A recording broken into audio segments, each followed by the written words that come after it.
Toto je moja nová, už druhá akumulátorová 40V kosačka z Lidlu. PRMA 40Li a už nie A2, ale C1, čo poznám podľa tohto skrutkovania rukovete. Keď ju chcem zložiť, tak musím krútiť. Nie sú tam rýchlo upínaky ako na tej predchádzajúcej. Neviem prečo. Zatiaľ kosačke nemám čo vyčítať, a tak poďme na výmenu 50-litrového koša za takýto mulčovací nadstavec. Ten umožňuje pokosenú trávu nechávať na pozemku, napríklad nejakom extenzívnom. A tu už môžete vidieť, že ten kôš nesedí úplne presne. Toto je chyba aj predchádzajúceho modelu, aj toho nového. Mali by to už v tom Parkside vyriešiť. Poďme ešte na nejaké tie parametre. Takže kosačka má 12 kg a okrem toho 50-litrového zberného koša treba spomenúť aj šírku kosenia 40 cm a výšku kosenia 25 až 75 mm. V 7 stupňoch môžete meniť z 2,5 cm na 7,5 cm. Na voľnobežné otáčky 2900 až 3300 za minútu. Takýchto 20V akumulátorov mám niekoľko. V tomto prípade používam 2. Nechýba tu ani poistka, ktorú môžete vybrať a tým úplne zamedziť spusteniu motora.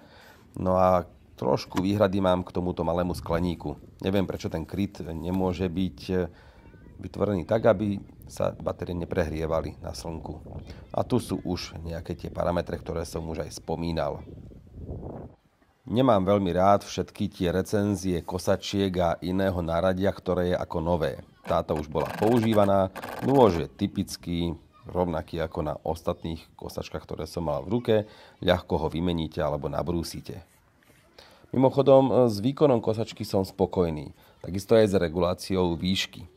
Problém je trošku s tým materiálom, tá guma vyzerá lacno, no a mne sa tá regulácia výšky na tej minulej kosačke úplne pokazila, pretože tie zvary na tom celom riešení boli malé a slabé. V koši je teda už nejaká tá tráva, a tak ju vyberám a použijem ju na mulčovanie okolo ovocného stromu, okolo tejto slivky. Toto je veľmi dobrá vec, okolo stromov ukladať pokosenú trávu, prospieva im to hlavne v lete, keď je suchšie počasie. No, stále musím čistiť tento vstupný otvor. Vôbec ten jazyk toho zberného koša nie je najšťastnejšie riešený. Na minulej kosačke som to už musel upravovať. Pred samotným kosením si môžem vybrať jeden z 3 režimov. Ekonomicky udržuje najnižšie otáčky, automaticky ich prispôsobuje situácii a turbo je najvýkonnejší. Zvuk tejto C1-kovej kosačky je trochu iný než tej staršej s označením A2, ktorú používam 2 roky. Ale nemám pocit, že by to bolo extra tichšie alebo že by to bolo celé nejak výkonnejšie. Je to trošku iné, trošku inak to znie, ale samozrejme je to nová kosačka a funguje presne tak, ako má. Dúfam, že ten mechanizmus toho dvíhania, regulácie výšky kosenia je už pevnejší. Zatiaľ som to neštudoval, dúfam, že mi to tento raz neodíde. Inak som samozrejme spokojný aj so šírkou kosenia, aj s výkonom, aj s veľkosťou zberného koša. V podstate preto som si kúpil ako druhú túto istú kosačku. Prvá išla na inú pobočku našej školy a na túto väčšiu pobočku sme kúpili už novšiu. V akcii Black Friday niekedy na jeseň, akurát doteraz som ju nemal dôvod používať. Musím povedať, že toto je celé také nejaké labilnejšie. Keď je ten kôš plný, tak mám pocit, že je to menej pevné a že sa tam kýve tá os. Neviem to úplne presne pomenovať, ale tá os tohto mechanizmu.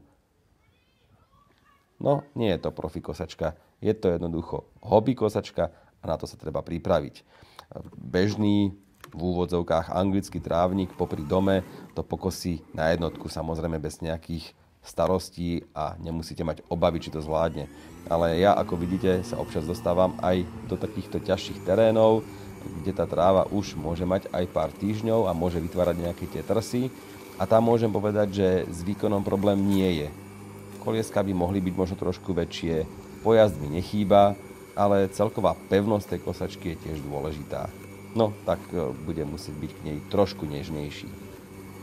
S čistým svedomím môžem povedať, že mi nechýba ani benzínová kosačka a už vôbec nie elektrická káblová, pretože ako vidíte, okolo školy sa krútim ako taký had a tam by mi kábel extrémne prekážal. Trošku sa musím posťažovať na tento indikátor naplnenia koša. Neviem ho totiž nadvihnúť a potom jednoducho vyčistiť. Musím kôš nakloniť. Ale tento je už plný a tak idem opäť trošku prihodiť nasekanej trávy okolo tej spomínanej a mojej obľúbenej slivky.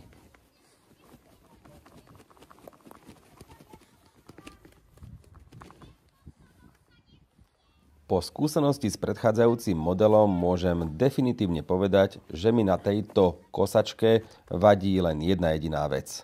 Tento jazyk zberného koša a vôbec táto celá komora. Ten jazyk je totiž mäkký, má istý tvar, ale postupne sa deformuje a potom sa nadvihuje a tráva do koša už nevstupuje s takou ochotou.